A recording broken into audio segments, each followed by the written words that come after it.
ओम शांति।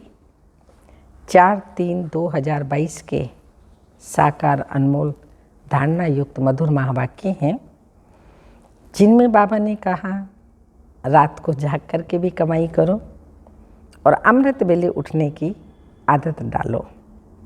बाबा से जो प्रतिज्ञाएं की हुई हैं वो समय प्रति समय धारणा में लाओ। तो सुनते हैं मीठे बच्चे, रात को जागकर कमाई करो, अमृत वेले उठने की आदत डालो। प्रश्न है, ज्ञान में आते ही जो नशा चढ़ता है उस नशे को स्थायी रखने की विधि क्या है? आंसर, जब ज्ञान में नए नए आते हैं तो बहुत नशा चढ़ता है। उसी समय अपने आप से अनेक प्रतिज्ञाएं भी करते हैं। बाबा कहते हैं वो प्रतिज्ञाएं डायरी में नोट कर लो, फिर उसे रिवाइज करते रहो तो नशा स्थायी रहेगा। रोज़ अमृत वेले रिवाइज करें, रियलाइज भी करें कि ये हमारी कमी कमजोरी है, तो बाबा ने कहा हुआ है नशा स्थायी रहेगा। नहीं तो माया के तूफानों में आने से नशा उड़ जाएगा। अगर कोई भूल चलते चलते हो जाए तो फौरन सुनाकर हल्के हो जाओ, फिर दोबारा वह भूल ना हो, नहीं तो वृद्धि होती रहेगी। गीत, दुखियों पर रहम करो माँ बाप हमारे, कि हम बच्चे हैं तुम्हारे। ओम शांति। यह गीत बहुत अच्छा है क्योंकि दुखी तो सारी दुनिया है और याद भी करते आए हैं, तुम मात पिता हम बालक तेरे, तुम्हारी कृपा से सुख घनेरे मिलते हैं। इस समय सारी दुनिया दुखी है, इसलिए फिर बाप को याद करते हैं तो माँ को भी जरूर करेंगे। यह गीत बहुत अच्छा है, इसलिए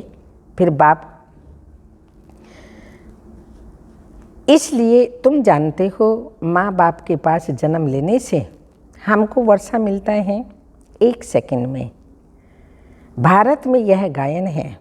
बच्चे अब सन्मुख बैठे हैं, जगदम्बा है तो जरूर जगत पिता भी होगा, उनके ऊपर भी कोई होगा, क्योंकि इस समय सुख धाम का वर्षा मिलना है तो सुख धाम की स्थापना करने वाला माता पिता भी चाहिए। कोई माता पिता साहूकार होते हैं तो उनका फर्स्ट क्लास घर होता है, कोई माता पिता गरीब होते हैं तो घर भी ऐसा ही होगा। सतयुग में देखो राधे कृष्ण हैं, उनको पहली बादशाही मिली है, तो राधे जरूर कोई राजा के पास जन्म लेगी तो राजकुमारी होगी और श्री कृष्ण राजकुमार होगा, फिर उनको शादी करनी ही है। यह तो बरोबर है। माता पिता अब दैवी राजधानी स्थापन कर रहे हैं तो देवी देवताएं सूर्यवंशी महाराजा महारानी थे। तुम जानते हो इन्हों को यह मर्तबा कैसे मिला? राम सीता को चंद्रवंशी राजाई कैसे मिली? कलयुग के अंत में तो कुछ भी नहीं है, यह है पढ़ाई से राजाई। जैसे उस पढ़ाई में इंजीनियर बैरिस्टर आदि बनते हैं, यह है फिर पढ़ाई से राजाओं का राजा बनना। एक ही बाप है जो राजाई पद के लिए राजयोग सिखलाते हैं और कोई ऐसी यूनिवर्सिटी नहीं है, कहीं पर भी ऐसी यूनिवर्सिटी नहीं है जहाँ राज्य पद करने के लिए पुरुषार्थ कराया जाता है। इसका नाम भी है गीता पाठशाला। गीता से तो राजाई पद मिलता है। अच्छा, वेद उपनिषद से कौन सा पद मिलता है? राजयोग तो भगवान ही आकर सिखलाते हैं। कितनी सहज बात है और कल की बात है।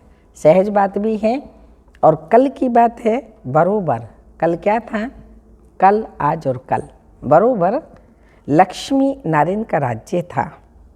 गाते भी हैं क्राइस्ट से 3000 वर्ष पहले देवताओं का राज्य था। उन्हों को कैसे मिला? जरूर भगवान ने विनाश के पहले पढ़ाया है, उनके बाद ही विनाश शुरू होगा, फिर राज्योग से सतयुग में राज्य पद पाया है। अभी है संगम युग। तुम लिख सकते हो इस समय ही सेकंड में सूर्यवंशी चंद्रवंशी राजाई प्राप्त हो सकती है, आकर समझो। चित्रों पर तुम अच्छी तरह समझा सकते हो, समझाने वाला शरूर बुद्धि चाहिए। समझाने वाला होशियार शरूर बुद्धि चाहिए, समझदार चाहिए। ब्रह्मा कुमार और ब्रह्मा कुमारियाँ सो शिव के पोतरे और पोत्रियाँ हुए, परंतु बाप कहते हैं मुझे कोटों में कोई ही पहचानते हैं और मुझसे वर्षा लेते हैं। सेकंड में जीवन मुक्ति पाते हैं, फिर जीवन मुक्ति से ऊंच पद प्राप्त करने के लिए पुरुषार्थ करना है।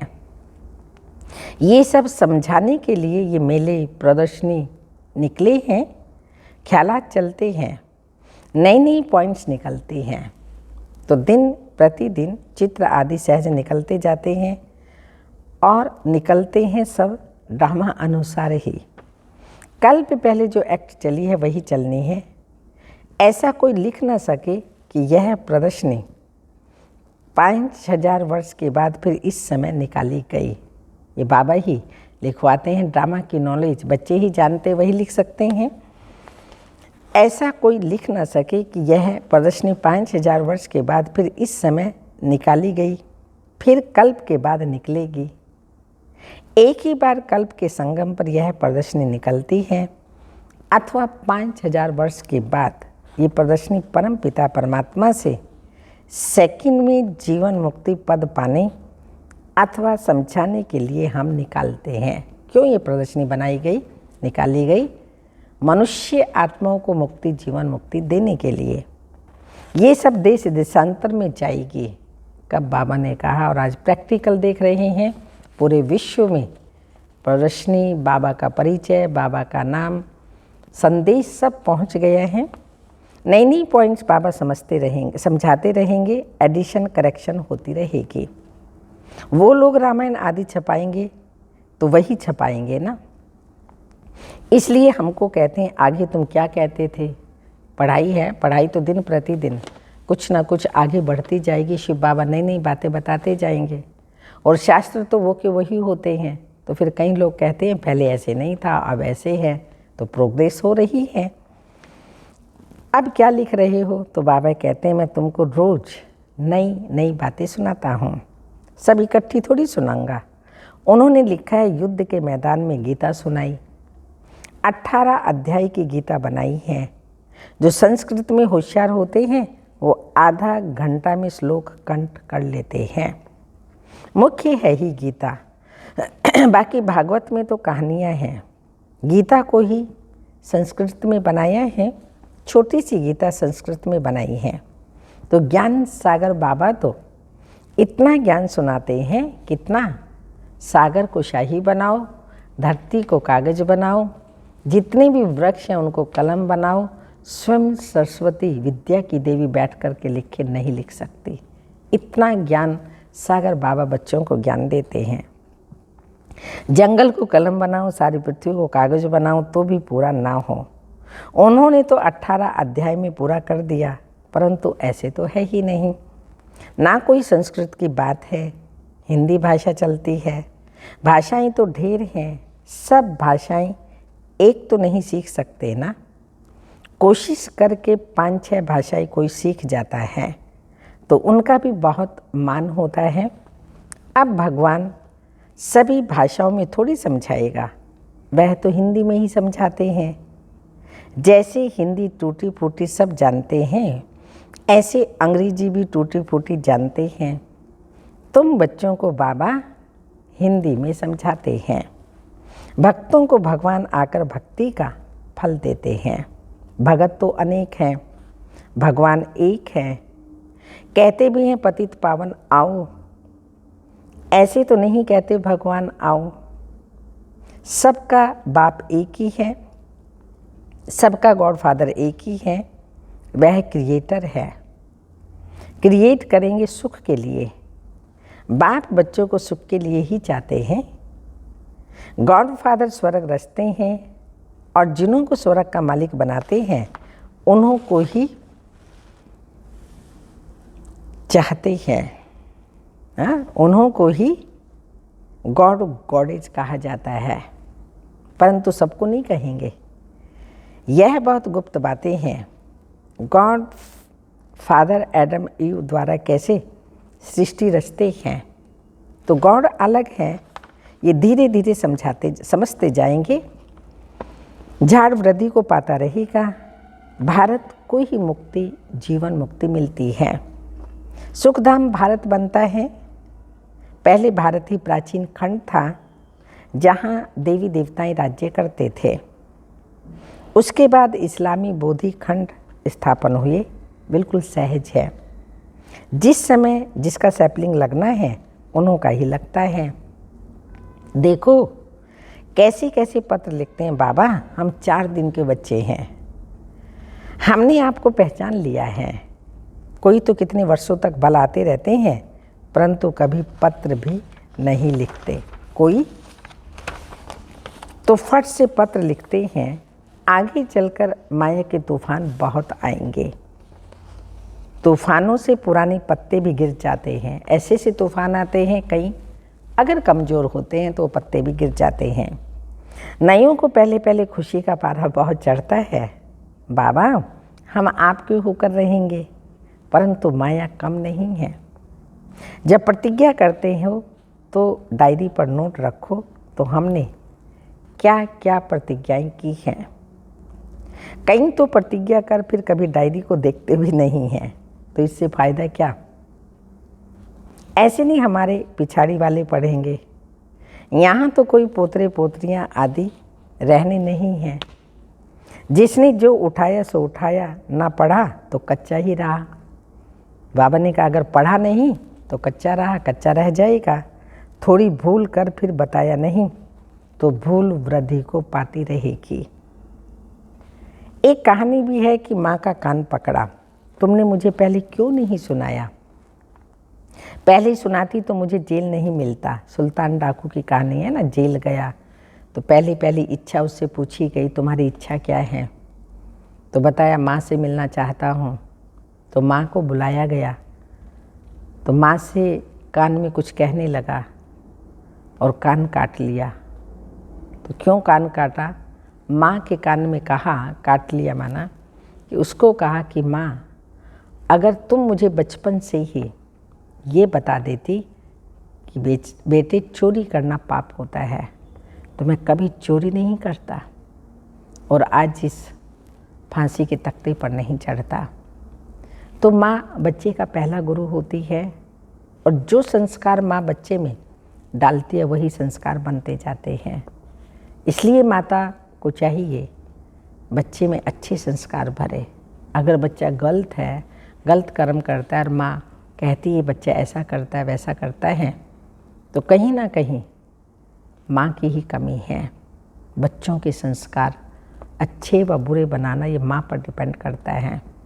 इसलिए बाबा बच्चों को शिक्षा देते हैं, भोजन बनाओ बाबा की याद में, अन्न का मन पर प्रभाव पड़ेगा। पानी पिलाओ, चार्ज करके पिलाओ। सब कर्म बाबा की याद में करेंगे और बच्चे की वो पालना होगी तो बहुत सुंदर पालना होगी। तो मुझे पहले क्यों नहीं सुनाया, पहले सुनाती तो मुझे जेल नहीं मिलता। यह सब दृष्टांत है। कभी चोरी नहीं करनी चाहिए, नहीं तो आदत पड़ जाएगी और धर्मराज के बहुत डंडे खाने पड़ेंगे। अब बाप से जितना वर्षा लेना हो सुन लो। विश्व की बादशाही बाप दे रहे हैं और क्या दें, बाकी रहा ही क्या है। अपनी बैगरी जीवन है, इसमें देही अभिमानी बनना है। यज्ञ में आए ना 1 साल तक बैगरी पाठ चला। देही सहित सारी दुनिया को हम भूलते हैं। लोभ नहीं रखना चाहिए। जो मिले सो अच्छा, कहा जाता है मांगने से मरना भला। लोभ होगा तो हम संग्रह करेंगे, उससे ये मंगा उससे ये मंगा, और किसी की भी कोई चीज़ देखेंगे तो अंदर में लालच होगा, मुझे भी ये मंगानी है, मुझे भी ये खरीदनी, और ख़रीदते हैं। तो बाबा ने कहा लोभ भी हो गया और फिर चोरी भी हो गई। तो यह बाबा ने कहा संस्कार नहीं होने चाहिए किसी से मांगने के। शिव बाबा के भंडारे से तो सब कुछ मिलता ही है। अमृत वेले आपे ही उठने की आदत डालनी है। रात को जागकर कमाई करो। बाबा ने यह तन बहुत अनुभवी लिया है। वह भी रतन, यह भी ज्ञान रतन। आजकल झूठे हीरे भी ऐसे निकले हैं जो बात मत पूछो। चित्रों पर समझाना बहुत सहज है, सेकंड में बाप से आकर वर्षा ले लो। ऊपर में बाबा और यह है ब्रह्मा कुमार कुमारियाँ। जब से हम बाबा के बने हैं तो जीवन मुक्ति का वर्षा तो है ही, बाकी हम पुरुषार्थ करते हैं ऊंच पद पाने का। परमपिता परमात्मा ब्रह्मा द्वारा मनुष्य सृष्टि रचते हैं। बांधेलियाँ कहती हैं बाबा बस हम आपकी ही याद में रहेंगे, भला हम नहीं मिलेंगे परंतु वर्षा तो जरूर लेंगी। कितना वंडर है, ढेर बच्चे हैं। जैसे प्रभाव निकलता जाएगा तो बांधेलियाँ भी छूटती जाएंगी। बहुत हैं जो पति की भी गुरु बन जाती हैं। वो लिस्ट निकालेंगे कितनी स्त्रियां पति का गुरु बनी हैं, फिर पति भी लिखे कि मुझे इसने ज्ञान दिया इसलिए यह मेरी गुरु है। पुरुष कहेंगे बरोबर स्त्री मेरा गुरु है। ऐसे थोड़ी कोई मानेंगे। माता गुरु बगैर कोई का उद्धार हो न सके। कलश जगत अम्बा को ही मिलता है तो जगदम्बा ही गुरु हुई ना। आजकल स्त्रियों को बहुत मान देते हैं। बाप भी कहते हैं माता गुरु बगैर मुक्ति जीवन मुक्ति मिल नहीं सकती। तो जब माता द्वारा एडॉप्ट हो तब जीवन मुक्ति मिले। माता को गुरु समझना चाहिए। बच्चों को अपना अहंकार नहीं रखना है। माताओं को मर्तबा देना है, फॉलो करना है। देह अभिमान नहीं होना चाहिए। अपने को निरअहंकारी समझना है। बाप भी अपने को निराकार समझते हैं। तुम कहेंगे I am incorporeal come corporeal. शरीर द्वारा आत्मा इनकॉर्पोरियल और कॉर्पोरियल ये शरीर। जैसे लिखते हैं हॉस्पिटल कम यूनिवर्सिटी। ये सब बातें समझने और समझाने के लिए दी जाती हैं। सब में एक रस धारणा नहीं होती। पुरुषार्थ कर धारण करना और कराना है। सुना और सुनाया, तुरंत दान महापुण्य। धन दान नहीं करेंगे तो साहूकार कैसे बनेंगे। तुम हो सबसे जास्ती लोभी। हाँ, लेकिन कौन सा लोभ है? शुद्ध लोभ। सारे विश्व का मालिक बनने की कितनी भारी कामना है, तो इसलिए बाबा ने कहा तुम लोभी हो गए।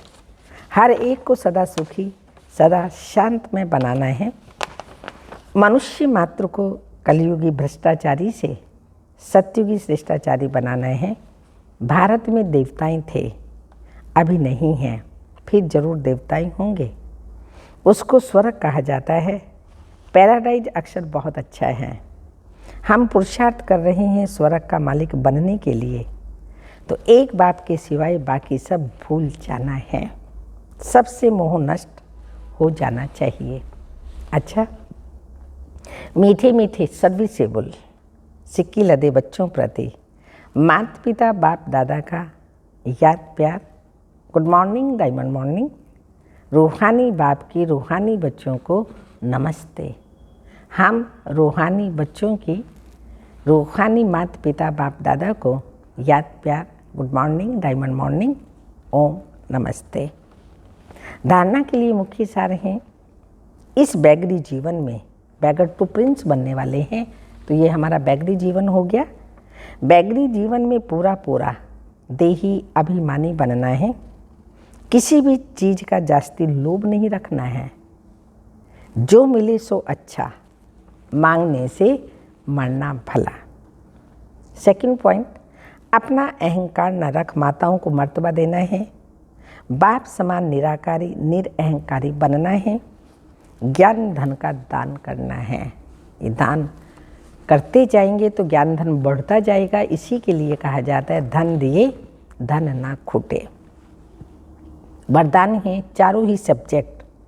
कौन सी चारों सब्जेक्ट हैं? ज्ञान, योग, धारणा और सेवा।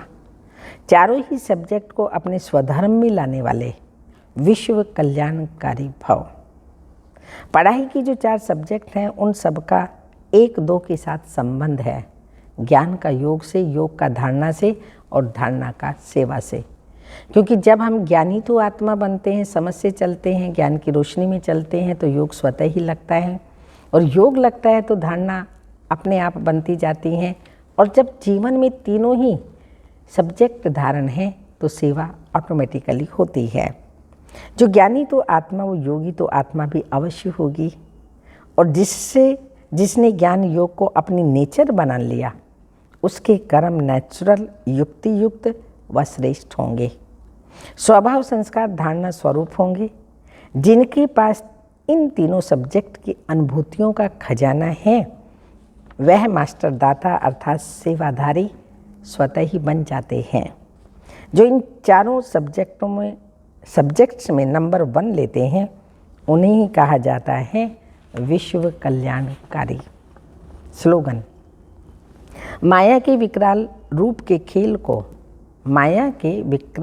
के खेल को साक्षी होकर देखो तो निर्भय रहेंगे। अनमोल ज्ञान रतन दादियों की पुरानी डायरी से। ज्ञान की महसूसता का सुख है ये शांति अर्थात निर्विकल्प हो जाना। अंदर जाने से शांत रूप हो जाते हैं। इस अविनाशी ज्ञान से संपन्न शांति के स्थान पर जाए पहुँचते हैं। शांति अर्थात योग निष्ठि अवस्था को धारण करने से योग की बहुत तेज लाइट निकलती है। जो दिन रात ऐसी मीठी योग की अवस्था में रहते हैं, उन्हें अपार खुशी रहती है। उनके सब हद के बंधन टूट बेहद की स्थायी खुशी प्रकट हो जाती है। ऐसी अवस्था में दिल बहुत हल्की रहती है और खुशी की लहरों में फूले नहीं समाते। यही योग की चाबी है जो हम देवी वत्सों ने पिता ईश्वर द्वारा प्राप्त की है। अमृत वेले की पॉइंट है, एक बात की स्मृति में रहो कि अमृत वेले आपको उठाने वाला कौन? बाप का प्यार उठाता है। दिन का प्रारंभ कितना श्रेष्ठ है और बाप स्वयं मिलन मनाने के लिए बुलाते हैं, रोरियान करते हैं, शक्तियाँ भरते हैं, तो हर दिन का आदि कितना श्रेष्ठ है। बाप की मोहब्बत से उठते हो, कभी कभी मजबूरी से उठते हो, पूछ रहे हैं बाप दादा। यथार्थ तो मोहब्बत के गीत आपको उठाते हैं। तो अमृत वेले से बाप कितना स्नेह से बुलाते हैं, उठाते हैं। मीठे बच्चे, प्यारे बच्चे, आओ। तो जिसका आदि इतना श्रेष्ठ हो तो मध्य और अंत क्या होगा? श्रेष्ठ ही होगा ना। तो इसलिए आदि में अमृत वेले उठ गए, बाबा से सर्व शक्तियाँ भर ली, तो सारा दिन हमारा बहुत सुंदर शक्तिशाली गुजरेगा। ओम शांति।